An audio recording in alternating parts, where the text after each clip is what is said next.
সংসদে একজন সংসদ সদস্য যিনি প্রধানমন্ত্রীর অল্টারনেটিভ একটি ড্যামি চরিত্র যিনি অবতীর্ণ হয়েছেন, সালাউদ্দিন সাহেব, তিনি একাই যেভাবে সংবিধানের দোহাই দিয়ে বাংলাদেশকে আবারও সেই ফ্যাসিজমের দিকে নিয়ে যাওয়ার পায়তারা করছে, সেটা নিয়ে মানুষের ভেতরে একটি প্রশ্ন তৈরি হচ্ছে যে এই সরকারও কি সেই আগের মতোই জনগণের বিপরীত প্রান্তে অবস্থান নিচ্ছে কিনা।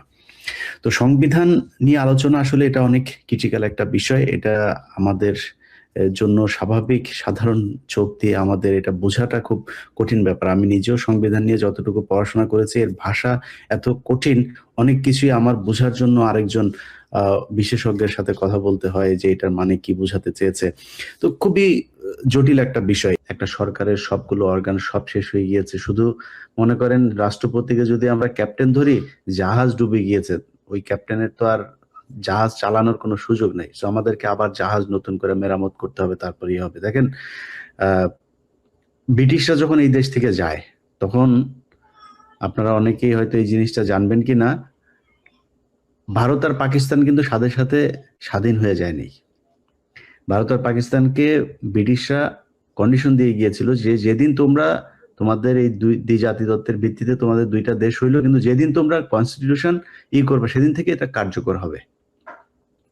ব্রিটিশরা যে ছেড়ে গেল, তোমাদের নতুন রাষ্ট্র যে হইলো, এটা সেদিন থেকে কার্যকর হবে। সো পাকিস্তান কিন্তু একদিনে কার্যকর হয়েছে, ওরা যেদিন ওদের কনস্টিটিউশন কমপ্লিট করেছে। ভারত যেদিন তাদেরটা কমপ্লিট করেছে, দুইটা কিন্তু আলাদা আলাদা দিনে হয়েছে। 14ই আগস্ট বা 15ই আগস্ট কিন্তু ওইটা হয় নাই।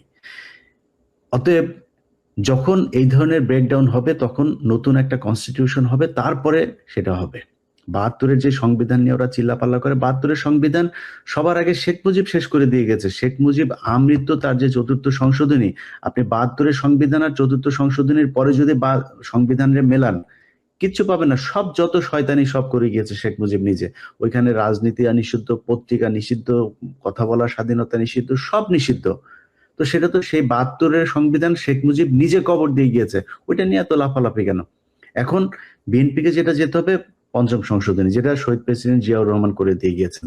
সেইখানে যদি যায়, বাংলাদেশের জামায়াত বলেন, এনসিপি বলেন, বাংলাদেশের মানুষ বলেন, আমি বলেন, আমাদের কারোর কোনো অভিযোগ থাকবে না।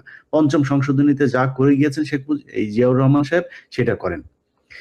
সব বিতর্কের পরে যেটা বলা হচ্ছে যে গণভোটটাকে সবচাইতে তুচ্ছ তাচ্ছিল্য করে কথা বলা হচ্ছে। দেখেন, সংবিধানের মানে সংবিধান নিজে যেটা করছে, সুপ্রিম কোর্টের রায় যেটা বলা হয়েছে যে সংবিধানে যাহা লেখা আছে তাহা সংবিধান না, জনগণ যেটা রায় দেবে সেটাই সংবিধান। সুপ্রিম কোর্টের রায় বলছে এটা। অতএব সংবিধানের উপরে জনগণের রায়। জনগণের রায় কি? জনগণের রায় হচ্ছে গণভোট। এই গণভোট যদি আপনি অস্বীকার করেন, তাহলে পৃথিবীতে 3বার, না আমি যতটুকু জানি, পৃথিবীতে 3বার গণভোটের রায়কে অমান্য করা হয়েছে, অগ্রাহ্য করা হয়েছে। 2বার করেছে হিটলার, একবার করেছে এই যে ভারতের জওহরলাল নেহরু। 3বার হয়েছে এটা। তাদের সবশেষ পরিণতি কি এটা আপনারা খুব ভালো করে জানেন। বাংলাদেশে যদি তারা এখন গণভোটের রায়কে, এই গণভোট দিয়ে যদি আওয়ামী লীগের পিতা যদি ধরা হয় শেখ মুজিবকে, বিএনপির পিতা হচ্ছে জিয়াউর রহমান। এই জিয়াউর রহমান ক্ষমতায় এসেছিলেন এই গণভোট দিয়ে, এবং তিনি এই গণভোটকে তিনি সংবিধানে সংযুক্ত করে দিয়ে গেছিলেন 5th অ্যামেন্ডমেন্টে। সো তাকে যদি আপনারা না মানেন, না মেনেও এখন যদি নিজেরা নিজেদের মতো করে তারপরে বানাইতে চান, তাহলে তার কিছু বলার নাই।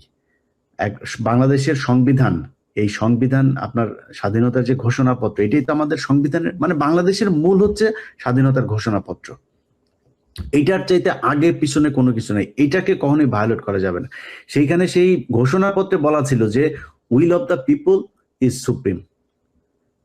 এই will of the people is supreme, এইটার চাইতে বড় কোনো কিছু সংবিধানে কোনোদিনও আপনি নিয়ে আসলে সেটা আমাদের দেশের স্বাধীনতার সাথে মানে স্বাধীনতার সাথে সাংঘর্ষিক। আপনি স্বাধীনতাকে অমান্য করবেন।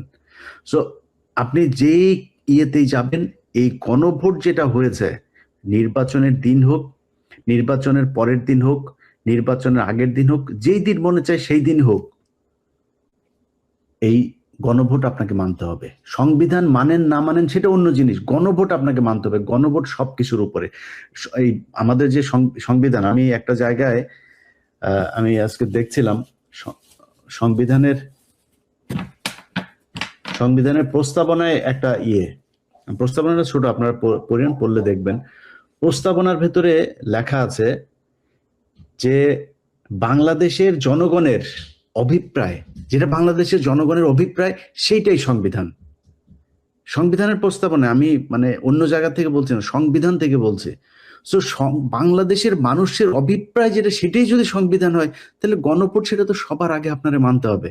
তো গণভোটটা আপনি না মেনে তারপরে পাশ কাটা এইটা ওইটা দেখায় সংবিধানই করবেন, ভাই সারা জীবন যদি কান্নাকাটি করেন, আপনি সংবিধানকে যেমনি বানায় দিয়ে যাইতে চান, যত শক্তিশালী করেন, আমেরিকা চীন সব দেশের মিলিয়ে নিয়ে যদি আপনি একটা সংবিধান বানাইতে চান, আপনার এই কি বলে লিমিটেশন দিতে চান, আপনি পারবেন না। শেখ হাসিনা যদি কোনোদিন বাংলাদেশে ব্যাক করে, আওয়ামী লীগ যদি কোনোদিন ব্যাক করে, আপনার এই সরকার অবৈধ ভাই। আমি বিশ্বাস করি না যে এইটা কোনোদিন হওয়া সম্ভব, এটা কোনোদিন হবে, আমার মনে হয় না। তো এখন যদি এটারে যদি মানে ঘুরায় পেঁচায় যদি লেজিফিটেট করতে চান, করতে পারেন, ট্রাই করে দেখতে পারেন, এটা কোনোদিন হবে না। অতএব আপনাকে চিন্তা করতে হবে, এটা একটা বিপ্লবী সরকার, এই বিপ্লবের মধ্য দিয়ে একটা সরকার প্রতিষ্ঠিত হয়েছে, সেই সরকারের পরে নতুন একটা সংবিধান হবে। সেই সংবিধান আগের অনেক কিছু ইনক্লুড হইতে পারে, ডিডাকশন হইতে পারে, যা মনে যায় করেন, বাট নতুন একটা কিছু হইতে হবে। এই সংবিধানের উপরে ভর করে যদি কিছু করতে চান এবং করে যদি মনে করেন ওয়াও আমরা তো চুপপুকে রেখে দিয়েছি, রাষ্ট্রপতি আমাদেরকে এই যে এইভাবে এটা করেছে, এটা জায়েজ করার জন্য ভবিষ্যতে আওয়ামী লীগ আসবে, আসার পরে প্যাদানি খাবেন ওই ভয়ে, ভাই এটা আপনারাও ভালো জানেন, আমরাও জানি, আওয়ামী লীগ অধ্যায় বাংলাদেশের সমাপ্ত। আওয়ামী লীগ বাংলাদেশে যদি কোনোদিন আবার ফের ব্যাক করে, তাকে জাকের পার্টি হয়ে ব্যাক করতে হবে, জাতীয় পার্টিও না, জাকের পার্টি হয়ে ব্যাক করতে হবে। সো ওইটা নিয়ে টেনশনের কিছু নাই। তো যে আপনারা মনে করেন যে না আওয়ামী লীগরা আবার আনবেন, সামনে বিরোধী দল বানায় তারপরে আওয়ামী লীগের সাথে ফাইট করবেন, আওয়ামী লীগ 10 বছর বা 20 বছর পরে ক্ষমতায়, তাহলে ঠিক আছে, তাহলে তো আর কিছু বলার নাই। কিন্তু যদি মনে করেন যে এটাকে বিপ্লব মনে করে একটা সরকার প্রতিষ্ঠিত হয়েছে এবং বাংলাদেশকে নতুন একটা জায়গায় এগিয়ে নিয়ে যাবেন, তাহলে এই সংবিধান ছুঁড়ে ফেলতে হবে, নতুন করে শুরু করতে হবে, গণভোট মানতে হবে। গণভোট যদি না মানেন, তাহলে আপনি বাংলাদেশকে অস্বীকার করবেন, সংবিধানকে অস্বীকার করবেন, জনগণের উপরে কোনো কিছু নাই। সবাই ভালো থাকবেন, আল্লাহ হাফেজ।